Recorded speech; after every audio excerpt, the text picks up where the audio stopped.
All right. Good afternoon to those of you on the East Coast. Good morning to those of you on the West Coast. I'm your host, Brandon Troy, host and co creator of Movers and Shakers Unlimited, and I'm joined by. Jerome Bourgeois, co-creator, co-founder, Movers and Shakers Unlimited. Yeah, man, what a week, right? Yeah, man. So A much week. as yeah, that's the understatement of the century. So much has gone on over the course of this week, unless you've been living, under a rock. Under a rock, pun intended. Even if you don't, yeah, even if you don't, even if you don't catch the Oscars or watch, that show, I'm sure at some point it got around to you of what transpired. It's unfortunate on both ends, Yeah. but be that as it may, uh, on the positive end, we want to comment on some of the cool things that did go down in terms of uh, a lot of the guesses that we had in terms of those that would uh, earn their Oscars. So in that regard, you know, Shout Jerome, out to Coda, Jerome, there formerly were Best quite a Picture. few projects that you had Yeah, stated that you had brought up that won their Oscars. There were some that I mentioned as well that exactly. were Hey, on man, yours as well. I was 14 Um, out of 23. I don't know what your numbers, but hey, not bad. I just counted it up. 14 out of um, 23. So, not yeah, bad. yeah, Not but bad, but it could be better. so yeah, that Well, with that out of the way. Ariana DeBose. I mean, and even with the Will Smith thing, regardless, I'm glad he won it, and I hope he gets to keep his Oscar still. But yes, it was a very awkward, unfortunate situation, and I hope that I think people will move on eventually. But yeah, um, it was still a good night for. Oh yeah, Questlove, he won for best Yes, documentary. That yeah, was great. for sure, for sure. And Will Packer I think Will Packer did a great job producing that show, and the ratings were also up. But it's kind of bittersweet what happened, but For sure. it's So definitely a with show. as always, I want to also be able to give us a moment to get into some of the minutes. Of course, if you're catching this episode, thank you for checking it out live. However, you can also, as you know, catch it as an archived episode, and you can be a part of that conversation by hitting that, putting down that hashtag TWnRMNSU. So that's This Week in Review, Movers and Shakers Unlimited.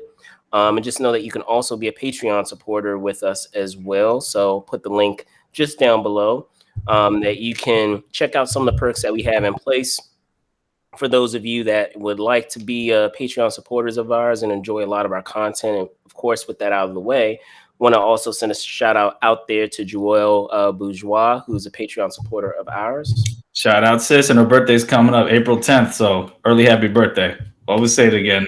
What was today? Today's the second. Yeah, so next Oh, week. so we'll shout her out next week too. But anyway, early happy Next birthday. week. All right. Well, there you go. So let's hop into some other stories that also made the rounds this week. We'll start first with news that made the rounds. As I said, over the course of this week, it was revealed via social media that iconic actor Bruce Willis would indeed be retiring, and it was listed that there were a multitude of there were a list of health reasons for this decision. However, the primary one that more than likely that many of you have seen shared is the condition known as aphasia. And I hopefully I am pronouncing that right, Aphasia, but yeah, yes, aphasia. aphasia. But if you're unaware with the condition, it is according to the Mayo clinic. It robs you of the ability to be able to communicate. It affects your ability to speak, to write, and to understand language, verbal and written. And typically happens as a result of a stroke or head injury. Now, considering all of the facets that are involved with this condition, so many, if you're picturing what it takes to be able to be an actor, there all of those things come into play. So it's going to have a drastic effect on your ability to be able to perform if you're an actor. So Jerome, what are your thoughts on the news of Bruce Willis and learning of this unfortunate diagnosis. Yeah, I mean, it's definitely sad because I mean, Bruce Willis, he's a staple. I mean, he's been in the game for so long. He's an icon. I mean, there's so many classic action movies and just films he's been in, from the Die Hard franchise, The Sixth Sense, Unbreakable, Glass. He keeps going. Pulp Fiction. But yeah, I mean, I think it also it shows that you never really know what some people are going through, and he's been making a lot of these. I mean, kind of, I guess you could say direct to video type of action films, or for whatever reason. I mean, he's been cranking out a lot of them. There's a few that there's a bunch that are in post production that are about to be released, but I mean, you never know why some people are just maybe acting in a lot of projects or doing whatever they have to do for whatever reason. And I mean, if he can't do it anymore because of his cognitive abilities, or his ability to not be able to communicate anymore because of this disease, then I mean, of course, health comes first. But I mean, I'm glad at least, like, he's if he's come to that point where it's like, hey, you just retire, you got to retire, and just you can't just try to live the rest of your life, just at least dealing with that and not having to worry about the stress of being on set and all, and just trying to fulfill that duty. I could only imagine how hard that must have been for him, not being able to, like I was reading some reports that people were feeding him his lines on, I mean, with an earpiece and stuff. I mean, I don't remember what movies that was happening, but I was like, really? But I mean, you never know. There was also some articles, I think, about, I think it was Kevin Smith or some other people were apologizing to him after, I think, the diagnosis, because maybe for whatever reason. I mean, I don't know. You have to look it up. I just randomly saw some of these articles, but online. But yeah, I mean, I'm wondering, that makes me wonder. I'm wondering if some of his other coworkers might be thinking differently about how, maybe, I guess, working with him on certain projects, and maybe if it was due to his illness for whatever reason, because supposedly he's been dealing with this for some time. Just now it's been revealed, according to that story, or some of the other stories I've been seeing.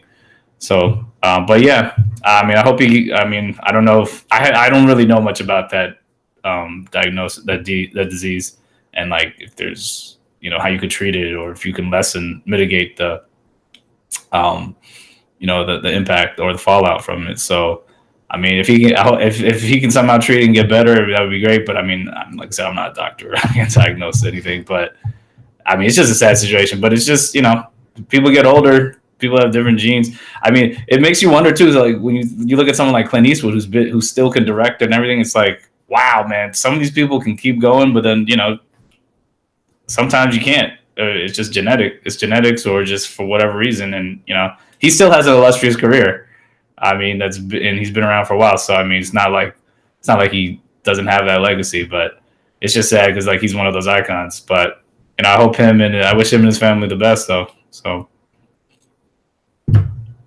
Yeah, for sure. I guess it's a bummer because little known fact about me, fun little trivia fact, if you will, is growing up, you're watching various films with iconic actors and actresses.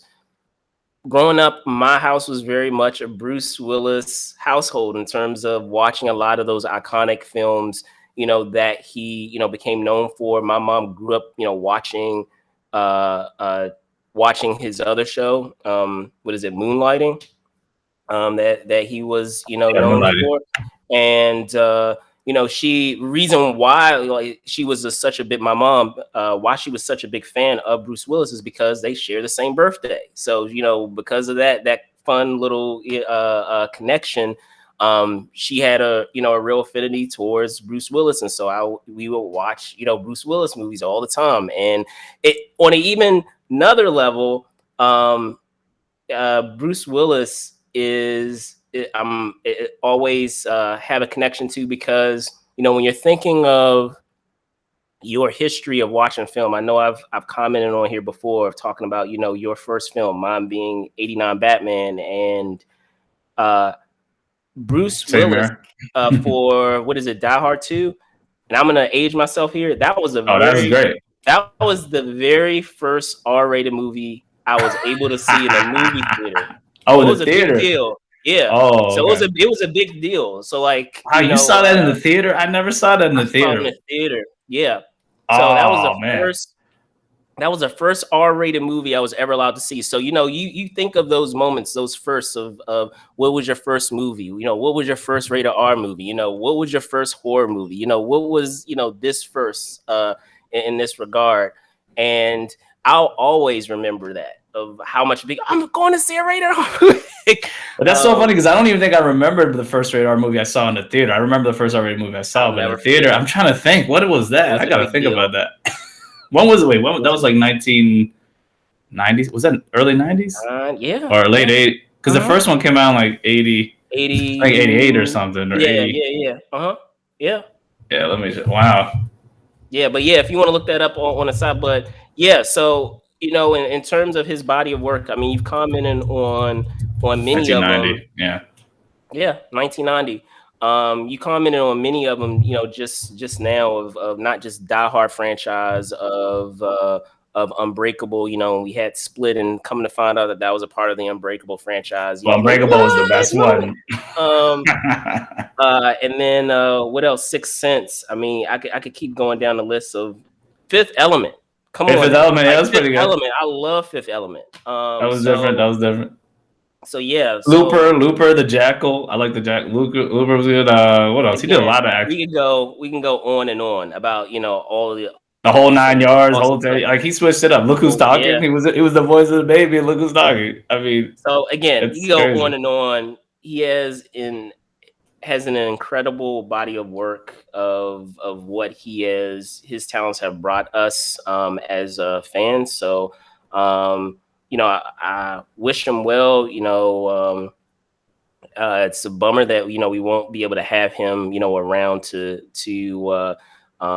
you know, provide some more awesomeness with his talents as an actor. But as you said, he already has cemented, you know, all the awesome things that he has done over the course of his career. So yeah, nothing else to be said. But yeah, it's a bummer because, as I said, there's so many things as a performer that have inspired me, and thinking of, you know, my film going experience as a fan of all those firsts. As I said, talked about Batman, but yeah, I could say Bruce Willis. That was the first rated R movie I was allowed to see. So in the theaters, yeah. In the theater, yeah. I will say, I was able to film an interview of him. It was like a year before, I think, Live Free or Die Hard came out or whatever. It was like in New York or something. And he was cool. I mean, it was funny. It was for a hip hop website I was working with, and he was cool doing an interview. And that was a question I made sure we asked. We're like, when's the next Die Hard coming out or something? Might have been a couple years before, but yeah. I hope. I wish him the best and his family. So, but yeah, it's definitely sad news to hear that. For sure. So hopping into the next story that we have in an exclusive out of Deadline, news has hit that Eddie Murphy is in talks to play Parliament Funkadelic leader George Clinton in an upcoming biopic. He's going to, according to the story, he'll be serving as producer with Davis Entertainment's John Davis, Catherine Davis, and John Fox. Currently, right now, they're still in the midst of you know, getting the rights tied down with Clinton, and they're still in the process of, you know, setting writers and shopping around the project. So Jerome, you know, hear the news of a biopic being done on this, you know, legendary artist, and what are your thoughts? Yeah, when I heard this, I was like, yeah, I mean, if anybody could do it, I'm sure Eddie Murphy, he could definitely do it, because he's great at doing these biopics or films that are also at least somewhat based off of iconic characters. I mean, even remember his role in Dreamgirls. That was pretty much based off of James Brown. So I know he could do it, and like he's a great. I mean, regardless of being one of the best comedians, or you could say the GOAT right now for his generation, or just stand-up comic history, or at least one of them. I mean, he's a great actor too, a great comedic actor. I mean, Eddie Murphy can play so many roles in a movie, and and it's sad that he never gets the accolades that he should, or the nominations, or the Oscars, or whatever. But he definitely could do this, and I think it's important that people know about George Clinton's story, because I mean, you look at some of the most iconic hip hop songs that came specifically from the West Coast. I mean, there are other. I think even Wu-Tang. I mean, Wu-Tang also was influenced, and some, of course, other artists, but specifically Dr. Dre, Snoop Dogg, Ice Cube. I mean, The Chronic, some of those classic songs on there, like, Let Me Ride. I was Snoop Dogg's What's My Name? I mean, that's based off of Atomic Dog. Ice Cube has Bop Gun. George Clinton is on that song, One Nation Under a Groove. I mean, from Atomic Dog, One Nation Under a Groove, and then what was that other one? It was like the Mothership, the Star Child. That's the one that's was it Let Me Ride uses a sample from. I mean, it just shows the influence that he's had, and the impact that he's had on hip hop and some classic songs. So I think it's great, because I think it's good to show people, especially the newer generation, and especially not just hip hop fans, because you also have P-Funk. He's like the godfather of funk. I guess they call it P-Funk, but the Dr. Dre version, they call it G-Funk. So it's like everything. I mean, almost everything of some of the artists I love the most, they're influenced by George Clinton. So you have to.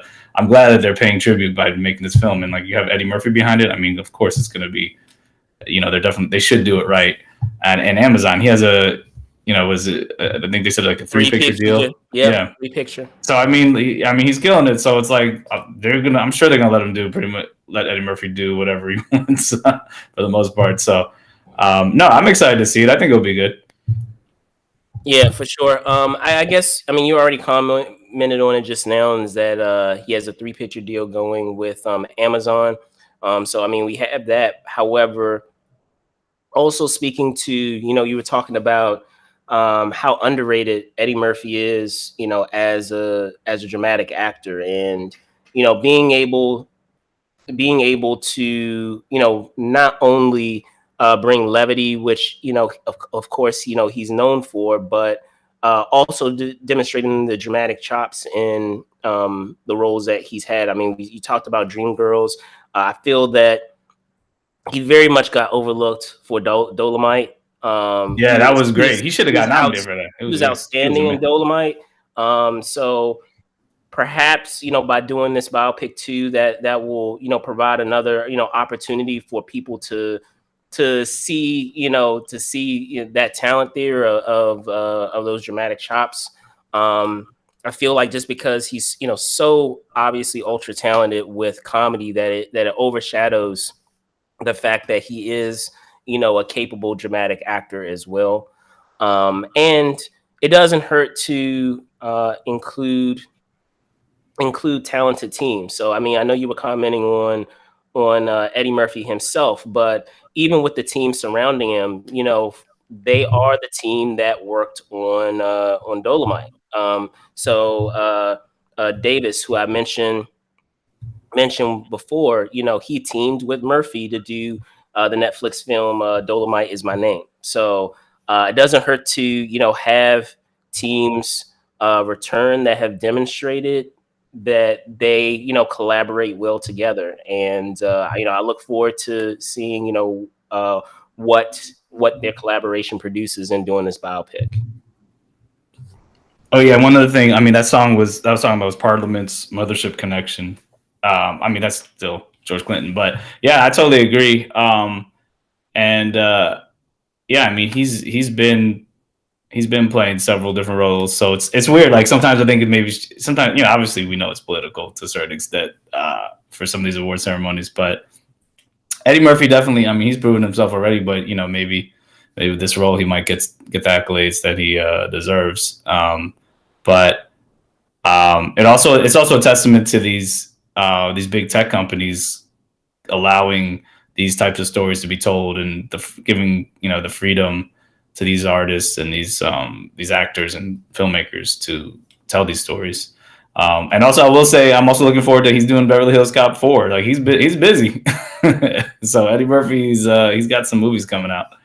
So definitely looking forward to this though. For sure, for sure. All right, so heading into our headlining story, pull it up now. Um, in an exclusive out of Deadline, it's been revealed that Tamir Muhammad is extending his relationship with Warner Media. If you're not familiar with Muhammad, he's the executive producer of HBO's Peabody Award-winning late night series known as Random Acts of Violence. He has entered into an exclusive deal with not only Warner Brothers Pictures but also HBO and HBO Max. The pact follows his previous multi-year his multi-year overall television production and first look feature deals that he signed in 2018 when he launched his Populous production company. He's now extending that first look feature deal, as I said, not only with Warner Brothers Pictures. He's also adding a separate exclusive first look TV deal with HBO and HBO Max. So, Jerome, I'm going to punt it over to you because I know you have closer ties to the story than I do. So, go ahead, take it away. Yeah, I just had to shout out Tamir. I mean, I've known Tamir. He's since I was at NYU back in the day. So I mean, I just love seeing people just blossom and have great things happen to them. So I mean, he deserves it. He's I know he's been in the game for a while. I mean, I remember when he was at Tribeca. So and then obviously Warner Brothers, and then he's producing Random Acts of FLYNESS. I still have to check it out. I'm gonna check it out, Tamir. Don't worry. But yeah. I'm happy for him. I think it's great because I mean, this is like a first look. These are multi first look deals, not only with Warner Brothers, but HBO, HBO Max. It's not just TV; it's also film. So I'm sure he has some great projects that he's developing, and I can't wait to see him. But it's just great seeing people, people that that are just just putting in the work, and then you get that deal, and it just shows you have that. If you have that vision and you just keep putting in the work, eventually you're going to get your opportunity. You just have to be consistent and just, not give up.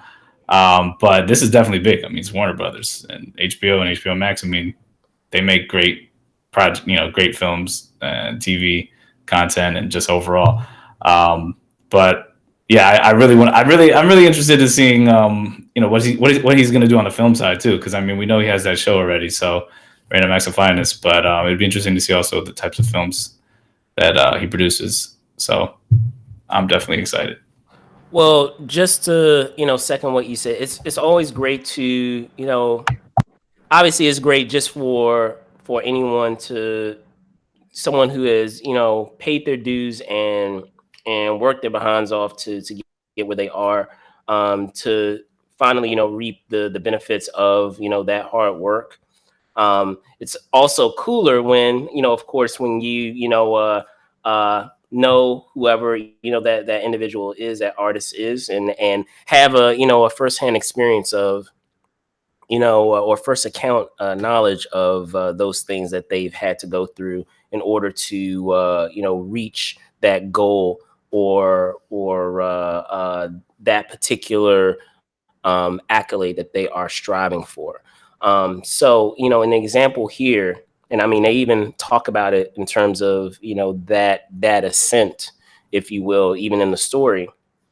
They talk about in this Deadline story, some of the things with Muhammad and as I said, his ascent to get, to this point. In the story, they say prior to founding, his production shingle Populous, he served as director, content, and artist development for, Warner Media's 150, which is a content incubator focused on developing and producing ideas from the next generation of storytellers that has grown into, an award-winning, division. So he had to prove himself at various other positions, and then and establishing, I know we've talked about it before, Jerome, that whole idea of in the industry of establishing, those relationships that can bear fruit, that when you decide to venture off and do your own thing, that you still have those relationships and you're still going to continue to work with those, those same folks down the line as do other things and other ventures. So I don't know, Muhammad personally, as you know him far closer than I do, but still, it's always great to see a story such as this, especially when it's a minority as well. So no, definitely. And I mean, lastly, that's the part also I thought was pretty interesting because I mean, he's specifically served as director of content and arts development for Warner Media 150, like you said, content incubator focused on developing, producing ideas from the next generation of storytellers. So, I mean, like I said, to me, that also shows like that is very, that works. We need more of those programs. And if you have one at Warner Media Group, that's a direct. And he was at Tribeca before that. Yeah, I know. That's what I'm saying. I remember from Tribeca, and then I saw eventually. I was like, "Hey, he's at Warner Brothers, so that's cool." But it's like it just shows because it's funny because I remember going to NYU. It's like everyone had different paths on where you would. It's funny. It really depended on like where you wanted to intern and what you wanted to do. Like, I mean, I interned at like Universal Records based on like the video work they let us do. But some people also they interned like I remember like at Scott Rudin or Tribeca or the film festival aspect or production company. It all depends, and then it's like you build those relationships, and then you kind of see where you want to kind of go, and then eventually, you keeping in touch with some certain people or just moving up the ladder, and then making those relationships. By time it comes to like pitching your projects or developing your own projects, you have that background and that that foundation to help you reach your goals. And hey, I mean, like I said, I'm still I'm still working on pitching some stuff right now too with my documentary, and hey, it's the same thing. So you just got to keep doing it. And it's just also funny the small world that we live in because I see some other people that I mean I've known before, and I'm like, oh, you guys are tight too. But I mean, it's just a small world because it's like you might know someone from back in the day, from school or whatever, and then some people even I know from like high school that are like doing stuff. But then it's like, oh wow, I don't know if you knew this person back then, but you met them at this thing, and it's like, oh, I guess you guys are tight now, and it's just, you become friends with certain people or you become cool with certain people. It's like you got to keep those relationships. Don't burn bridges as much as possible because eventually they're gonna know other people you might know, and then you can be like, wait a second. And it's a small world, especially in entertainment. So you got to be just be, do good work, grind, be consistent, but also be a nice person and keep in touch with people, and don't be superficial. Because people know that you're just being superficial. So, but anyway, man. But big up to Tamir, man. He's I'm glad he's got this deal, and they've extended it, and he's developing stuff, and I'm gonna check out Random Acts of FLYNESS. I gotta see that, and I'm looking forward to his other projects. So, shout out to Tamir, man.